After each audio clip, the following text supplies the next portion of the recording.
Mirko je eden tistih, ki je kot najstnik pod koši veliko časa preživel z bratoma Dragič. Zmeraj, ko se spomnim na brata Dragič, mi gre na smeh, ker sta pozitivno naravnani osebi, ko smo se smejali, v garderobah smo počeli smešne stvari, kaj da rečem, lumparije. Na tem igrišču, ki je danes le še senca nekdanje Ilirije, se je Boštjan meril z mlajšim Zoranom. In tam malo iskal, kdo bo igral z njim 1 na 1, a ne, bil še mulc, dokler mi je bil, ne.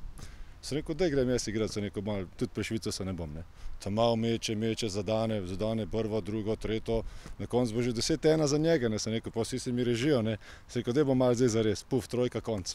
Me je premagal, cela Ljubljana vedela, premagal člana. A kot pri vseh športih sta tudi Goran in Zoran Dragič do uspeha prišla s trdim delom. Trenirali smo zelo veliko, rekel bom kar 2-krat na dan.